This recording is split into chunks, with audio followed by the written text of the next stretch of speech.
বন্ধুরা, অনেক সময় হয় কি খুব দ্রুত রান্না করতে হয়, হয়তো মেহমান আসবে, নয়তো কোনো ঝামেলা।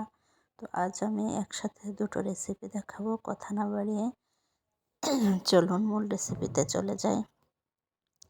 তো প্রচণ্ড ঠান্ডা লেগেছে, কণ্ঠ শুনে বুঝতেই পারছেন। তো এই যে আমি একসাথে টমেটো এবং আলু সিদ্ধ করতে দিয়েছি এবং ভিন্নভাবে এগুলো আমি রেসিপি তৈরি করব। তো একটা একটা করে আপনাদের দেখাই। এই যে টমেটো আমরা জানি অল্প আছেই সিদ্ধ হয়ে যায়, আলুটা সিদ্ধ হতে দেরি লাগে, তাই এই যে টমেটোটা একটু ফেটে গেলেই উঠিয়ে নেব, আর আলুটা আরেকটু সিদ্ধ করতে হবে, রেখে দেব।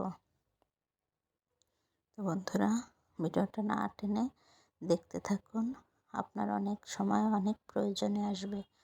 আর হ্যাঁ, অবশ্যই লাইক শেয়ার করে দেবেন অন্য মা বোনদের যদি কাজে আসে, তাই না?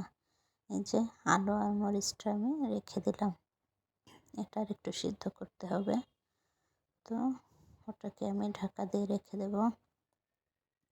এই পর্যায়ে ঝালটা একটু কমিয়ে দেবেন। তো এই যে টমেটোটা একটু ঠান্ডা করে উপরে যে খোসাটা এটা ছাড়িয়ে নেবেন অবশ্যই, কারণ খোসাটা খেতেও ভালো লাগে না আর উপকারীও না। তো এই যে আমি এভাবে খোসাটা আস্তে আপনি টান দিলে আলগাভাবে চলে আসবে।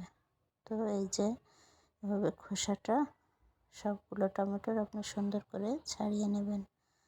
তারপর পরবর্তী প্রসেস দেখাবো।